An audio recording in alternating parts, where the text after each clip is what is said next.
MR classes में आपका स्वागत है। जैसे कक्षा इतिहास में एमआर क्लास के कक्षा इतिहास में आपका स्वागत है। जैसे कि मैंने पिछला बार कहा था कि पिछले बार मैंने कहा था कि प्लासी का बैटल का मैं जिक्र करूंगा कि प्लासी का बैटल कब हुआ और किस प्रकार से इसकी प्लानिंग की गई और इसमें शामिल क्या क्या हुआ। तो उसकी एक छोटी सी झलक पे अगर मैं चलता हूँ तो इन बातों को लेकर के अगर हम बात करें तो प्लासी का बैटल जो हुआ था वो प्लासी का बैटल को बंगाल से जुड़ा हुआ और किस प्रकार से बंगाल से जुड़ा हुआ है और मराठों से किस प्रकार जुड़ता है ये देखते हैं। तो मराठों का जुड़ना तो ये तो दिखेंगे तो जो लास्ट में कहानी की ओर चलेंगे, जैसे जैसे हमारे चैप्टर्स आगे बढ़ेंगे हम वो करते हुए चलेंगे। परंतु हम फिलहाल अभी आते हैं लेट टू द टॉपिक, है ना। Plus partition to the Plassey यानी प्लासी टू पार्टीशन, है ना। तो बंगाल का नवाब बहादुर शाह जब 1756 की हम बात करते हैं तो उस वक्त मुगल बादशाह बहादुर शाह जफर था। तो मुगल बादशाह जब बहादुर शाह जफर बंगाल का नवाब मुर्शिद खां को नियुक्त किया था और बंगाल का नवाब मुर्शिद खां की मृत्यु के पश्चात वहां का नवाब बना दिया जाता है अलीवर्दी खां को। अलीवर्दी खां जब वहां का नवाब बनता है तब ये क्या करता है कि कंपनी की जितनी भी सारी मांगे थी और जो मनमाना किया करता था वो सारे मनमाने पर रोक लगाना शुरू कर देता है मुर्शिद खां। और मुर्शिद खां जैसे ही रोक लगाना शुरू करता है तो कंपनी चाहती थी, क्योंकि वो एक कठपुतली की तरह काम करवाना चाहती थी कंपनी, जो कि बात मान नहीं रहा था मुर्शिद खां, है ना।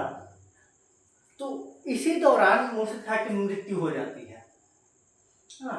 और मुर्शिद खां की जैसी मृत्यु होती है अलीवर्दी खां को बाद मुगल बादशाह बना देते हैं बंगाल का नवाब। और बंगाल के नवाब बनता है तो बंगाल के नवाब अपनी इतनी जिम्मेदारियां होती है, वो अपनी जिम्मेदारियों में इतना लीन होता है कि बाकी सारे कंपनी की जितनी भी ख्वाहिशें होती है उनकी फरमान होती है और उनकी जो मांगे होती है उन मांगों को ध्यान देना बंद कर देता है और कंपनी चाहती थी कि उनके हिसाब से काम करे बंगाल का नवाब।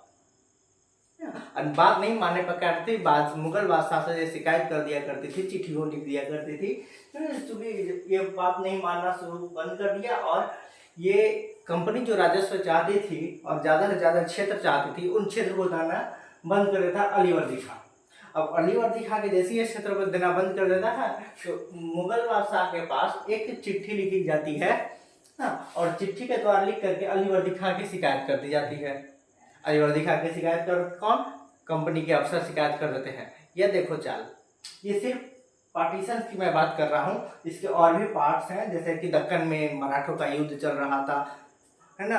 औरंगजेब से खास करके, है ना, मुगल एम्पायर से अपने बिजी थे, बहादुर शाह जफर वगैरह ना। तो वो पार्ट इसका है, किस प्रकार जुड़ते हैं हम आगे चलेंगे जैसे जैसे चैप्टर्स आगे बढ़ेंगे। फिलहाल हम बात कर रहे थे प्लासी, क्योंकि मैंने कहा था कि प्लासी को अगर डिफाइन करूँगा खास तौर पे एक बस छोटे से टॉपिक्स है, ये ज़्यादा बड़ी टॉपिक्स नहीं है। कि मैं चलता हूँ इस टॉपिक को पूरी तरह से डिफाइन कर देता हूँ कि कितने हुआ गया था कि अलीवर्दी खां जिस प्रकार से इसको बनाया गया तो ये पूरी की पूरी तरह से अपने सत्ता को अपने हाथ में हाथ किया। इसके ना ये जनता के आगे अच्छी नवाब बनना चाहते थे, यहाँ से इसको उतार करके ना सिराजुद्दौला को नवाब बना दिया गया, क्योंकि कंपनी के अफसर अलीवर्दी खां के खिलाफ शिकायत कर दिया था मुगल दरबार में। और मुगल दरबार से शिकायत जाने का मतलब है कि अपना सत्ता को चुनौती देना। और जैसे ही सिराजुद्दौला इस नवाबे पद को संभाला, ये एक अच्छा और शक्तिशाली शहर था। जैसे ही कंपनी के मंसूबों को भाप गया और इसके खिलाफ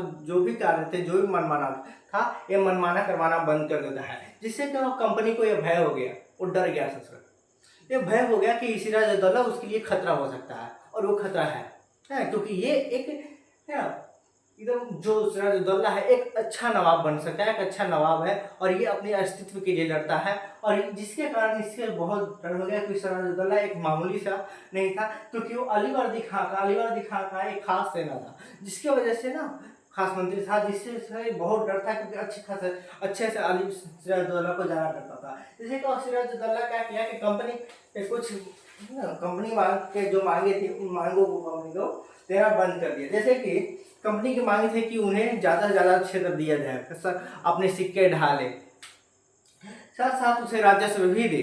लेकिन सिराजुद्दौला इन सभी कामों पर ये सिराजुद्दौला है कंपनी के किन किन बातों पर पानी फेर देता है, आप ध्यान से देखिए। ये तो क्या करता है कि कंपनी के ना, कंपनी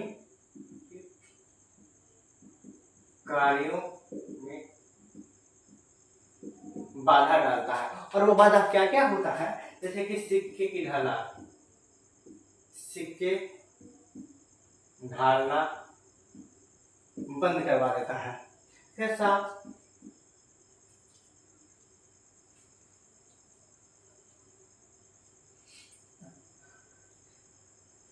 और करता है कि रियासत का जो अधिग्रहण होता है ना, रियासत का अधिग्रहण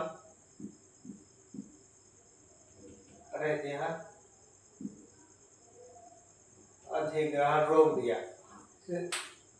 ये तो रोका ही होगा। साथ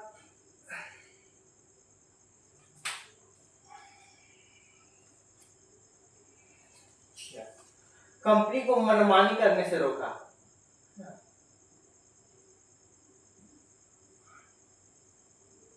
करने से रोका, क्योंकि अगर जो कंपनी चाहती थी कि उसे जो प्राप्त हो, राजस्व प्राप्त हो, जो कठपुतली की तरह सिराजदौला का इस्तेमाल करना चाहती थी, सिराजदौला इसे झांसे में ना आकर के ये सारी चीजें, जैसे एक कंपनी चाहती थी, और भी है, जैसे एक कंपनी चाहती थी ना सिक्के के ढाल, साथ ही ये क्षेत्रों पे किले बंदी कर रहा था, किले बना रहा था। तो क्या क्या किले बंदी रोक दी। हाँ, ये पॉइंट नोट कर सकते हैं। 2 3 4 किले बंदी रोक दी। कंपनी के अफसरों को गिरफ्तार किया, कंपनी अफसरों को गिरफ्तार। अब गिरफ्तार क्यों किया, क्योंकि कंपनी के जो अफसर थे वो चाहते थे कि उनके मनमाना बात से वो राजस्व को हंसे, क्योंकि वो राजस्व लेना चाहते थे, जिससे कारण कि बंगाल के जो राजस्व थे, जो खजाने की कमी आने लगी। अब खजाने की कमी आएगा तो कोई भी राज्य चाहेगा कि हम अपने हिसाब से अपने राज्य की रक्षा करें, क्योंकि ज़्यादा पैसा होगा तो युद्ध अपनी प्रशासन ज़्यादा मजबूत कर पाएगा।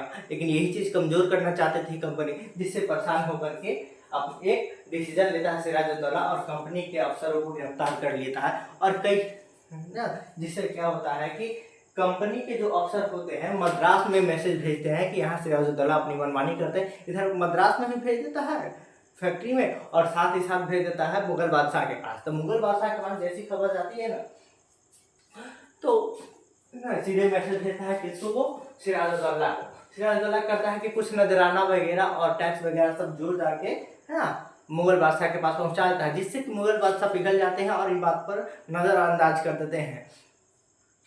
तो नजरअंदाज करते हैं, क्योंकि कंपनी बार बार प्रयास कर रही थी कि सिराजुद्दौला को साजिश करके हटा दिया जाए नवाब के पद से, लेकिन सिराजुद्दौला हटने का नाम नहीं ले रहा था, जिसके कारण हो कि कंपनी एक डिसीजन लेती है और मद्रास से रॉबर्ट क्लाइव नाम के एक अफसर को, है ना, अफसर को बुलाती है। और वो अफसर यहाँ आता है रॉबर्ट क्लाइव एक संधि के लिए, जिसे और रॉबर्ट आता है, रॉबर्ट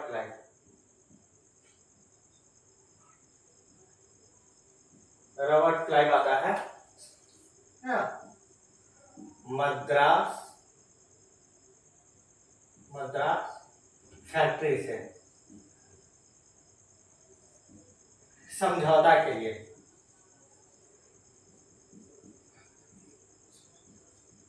और समझौता में क्या मांग था कंपनी का कि खास करके उसके राजनीतिक मामलों में वो आसानी से दखल दे सकता है, लेकिन यह बात जो है बंगाल के नवाब को मंजूर नहीं थी, यानी सिराजुद्दौला को ये मंजूर नहीं थी कि उसके राज्य में जो है वो कोई भी दखल अंदाजी कंपनी के द्वारा खास करके राजनीतिक मामले में वो ना करे, क्योंकि वो कंपनी सिर्फ अपनी व्यापारिक समझाओ को समझाए, अर्थव्यवस्था को संभाले, ना कि वहाँ के राज्यों के बारे में उनके संस्थाओं को संभाले। तो क्योंकि कंपनी भी डायरेक्ट हमला नहीं करती थी, वो दिमाग से खेलती थी, और वो है ना वो राजनीतिक तौर पे वो डायरेक्ट हमला नहीं का उसका पॉलिसी ही नहीं था। वो इस्तेमाल क्या करता था हथियार के, है ना, यहाँ के लोग, यहाँ के, है ना, लोगों को ही हथियार बना के एक दूसरे को लड़वा करके यह गेम खेलता था। तो रॉबर्ट क्लाइव को बुलाया, रॉबर्ट क्लाइव के एक समझौता करने का प्रयास किया कि, है ना, आप मेरी बात मानो, लेकिन सिराजुद्दौला जो है ये बात मानना, कंपनी की बात नहीं मानता है। और इससे क्या होता है, रॉबर्ट क्लाइव इसके बीच में ही समझौता नहीं होने के कारण बहुत भारी टकराव हो जाता है, और वही टकराव रूप ले लेता है ना प्लासी के युद्ध का। और ये सिराजुद्दौला और रॉबर्ट रॉबर्ट क्लाइव के बीच टकराव का रूप ले लेती है, जो बाद में इन दोनों, है ना, प्लासी का युद्ध, और ये प्लासी का युद्ध का रूप ले लेती है। ध्यान में रखेंगे, आप नोट कैसे कीजिएगा, तो ना जैसे ही नोट कीजिएगा, सिराजुद्दौला और रॉबर्ट क्लाइव के साथ में नीचे लिखिए कि प्लासी के युद्ध के टकराव के कारण हुआ था। तो ये जैसे हुआ था, हुआ ना, यहाँ पर हो गया आपका। और जैसे अब बात हुआ कि ये हारा कैसे, सिराजुद्दौला इतना शक्तिशाली था ना, ससुराल एकदम प्रमुख जो मंत्री होता है ना, खूब विश्वास पात्र, वो ससुराल था मीर जाफर। एकदम विश्वास मत जैसे कि जान दे अपना लगी, ये दे दिया एक धोखा सिराजुद्दौला को। सिराजुद्दौला के इसको धोखा दे दिया।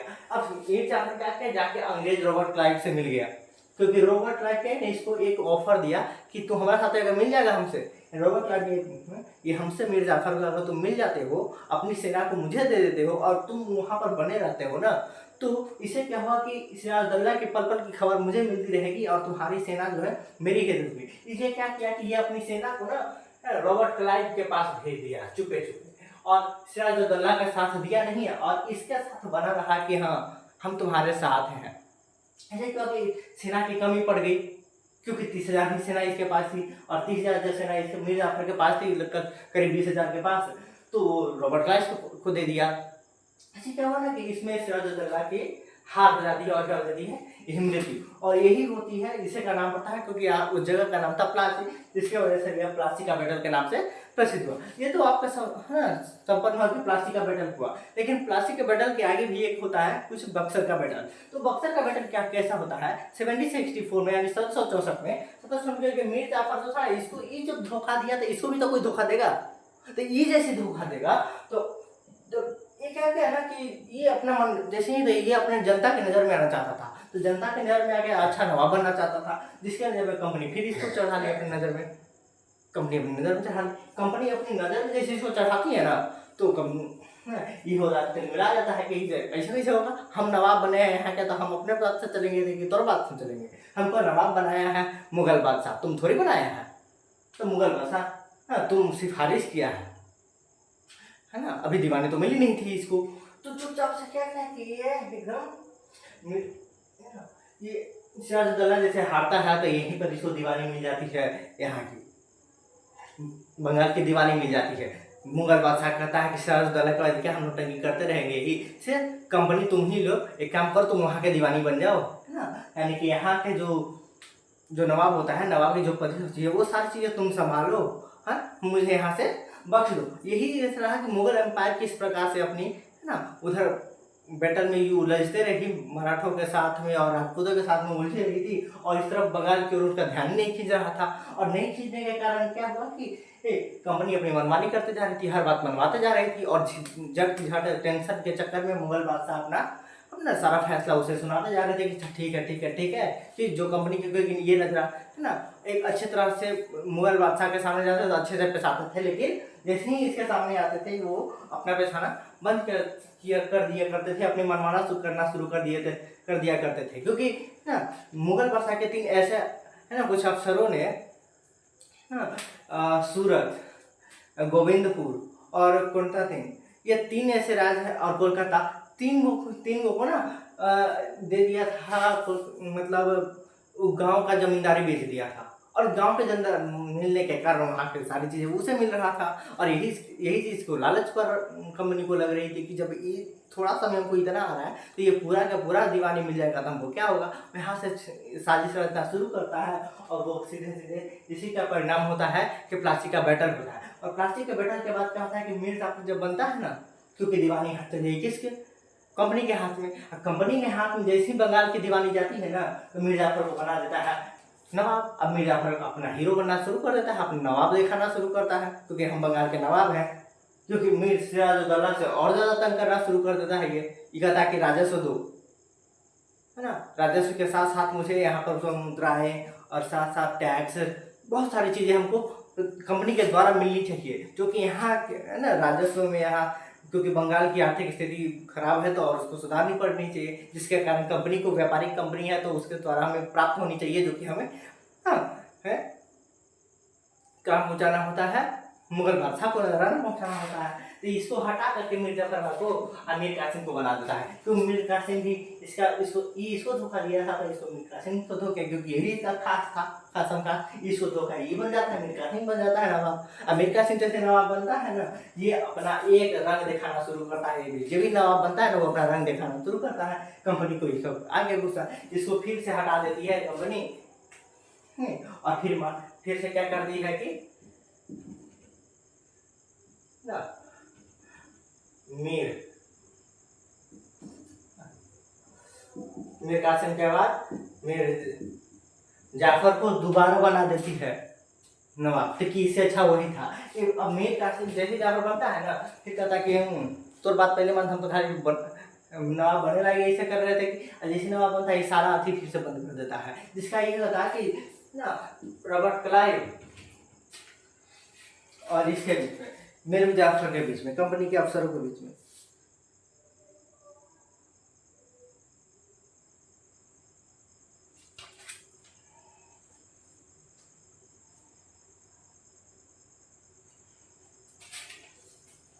तो क्या करता है ना कि बक्सर का युद्ध शुरू हो जाता है। इसमें होता है बक्सर का युद्ध, और यहीं पे आपका होता है 1764 में बक्सर का युद्ध होता है। और ये भी बात मानी जाती है, कही जाती है भारतीय इतिहास में, कि आधुनिक भारत की शुरुआत 1764 से भी हुई थी। कोई कहता है 1757, कोई 1756 में हुई थी, कोई 1857 से कई, और कई 1858 को डेट को डिक्लेयर किया जाता है, क्योंकि इससे 100 साल पहले से लेकर 100 साल बाद तक ये बातें डिसाइड की जाती रही हैं कि आखिर माने तो माने कहाँ से, आधुनिक भारत की शुरुआत हुई तो हुई कहाँ से। तो ऐसा नहीं है कि आधुनिक भारत की शुरुआत, क्योंकि 1750 तक है वो बात माने तो मध्यकालीन भारत ही है, 18वीं सदी के मध्य तक तो मध्यकालीन भारत ही माना जाता है। क्योंकि अगर औरंगजेब की डेट हुई थी तो वो मध्यकाल में हुई थी। उसके बाद बहादुर शाह बना, और बहादुर शाह के पश्चात है ना फर्रुखसियर बनता है, और फर्रुखसियर तक मानी जाती है कि यानी कि 1750 तक लगभग कि मगध है ना, कि आधुनिक भारत का है ना वही पूर्वार्ध उत्तरार्ध चल रहा है, यानी कि इसका मध्यकालीन भारत का उत्तरार्ध का अंत का समय था। तो जैसे ही अंत का समय था उस वक्त है, उसके पश्चात की हम बात कर रहे हैं, तो क्योंकि जब 1764 में इसका हुआ, तो बक्सर का बैटल हुआ, तो इससे क्या हुआ ना 1700 ना, क्योंकि यहाँ तक तो मिला 1756 में जब शुरू हुआ था बैटल, लड़ाई झगड़ा टकराव शुरू हुआ था, 1757 में जाके खत्म हुआ था। इसलिए अंत का समय का विजेता दिया जाता है, और कंपनी पहली भारत पर विजय मानती है खुद को, इसलिए 1757 ही माना जाता है। लेकिन बैटल की स्टार्टिंग जो की थी 1756 में हुई थी, और 1758 जो है, क्योंकि उसके पश्चात आती है एक और पूर्ण रूप से ना बंगाल पे अपना अधिपति जमा लेती है, यानी कंपनी का शासन हो जाता है। और फिर 1764 में ही मीर जाफर के द्वारा एक बक्सर का बैटल होता है, क्योंकि कंपनी बार बार इसे पुनः क्षेत्र को बढ़ा करके एक और फैक्ट्री का निर्माण करना चाहती थी ना, और इस फैक्ट्री के निर्माण के खेती जो हुआ करता था, राजस्व ज़्यादा से ज़्यादा चाहता था, और इसकी लालच कंपनी खत्म होने की नाम नहीं ले रही थी, जिसको मीर जाफर और भाप ले रहा था, और जनता इससे प्रेरित बहुत ही ज़्यादा प्रभावित हो रहे थे जनजीवन। जिससे क्या हुआ कि मीर जाफर को इस चीज़ को भाया नहीं, और अपने नवाब बन करके और अच्छे जो भी ना जनता की नज़र में बनना चाहता था एक अच्छा नवाब, तो नहीं बन पा रहा था, जिसका कारण बक्सर का युद्ध हुआ। तो आप जैसे कि मैंने कहा था प्लासी का बैटल आप बोलेंगे, वैसे ही आ करके आपका ये होता है कि मीर जाफर के साथ में बक्सर का बैटल तक खत्म होता है। जैसे कि अब पार्ट 3 में आपके लिए लेके आएंगे हम बक्सर के बाद का ना, कि जो 1764 के बाद का, तो एक किस प्रकार से ये कैसा वीडियो लगा आप बताइए, क्योंकि मैं इस बार बार इसमें जल्दी जल्दी बोल के प्रयास कर रहा हूँ, ताकि अब चलते हैं कैसे देख। अब एक बार फिर से मैं दोहराता हूँ कि बंगाल का नवाब सब है ना, तो सबसे पहले मुर्शिद अली खान जब बैटल के समय का था, तो मुर्शिद खान की मृत्यु के बाद अलीवर देखा, उसके पास था सिराजुद्दौला जो कि सबसे ना शक्तिशाली हुआ था इस है ना, और सिराजुद्दौला और रॉबर्ट क्लाइव के बीच ही प्लासी का बैटल हुआ था। उसके पश्चात मीर जाफर और मीर कासिम बनता है और है ना, और पुनः मीर जाफर बनता है, और फिर 1764 में बक्सर का बैटल होता है, और यही होती है आपकी क्लास खत्म। और हम फिर मिलेंगे आपके साथ में ना अगले क्लास में पार्ट आधुनिक भारत पार्ट 3 में। बने रहिए, देखते रहिए, शेयर कीजिए, लाइक कीजिए, और हमारे क्लास में फिर से आपका स्वागत रहेगा। धन्यवाद।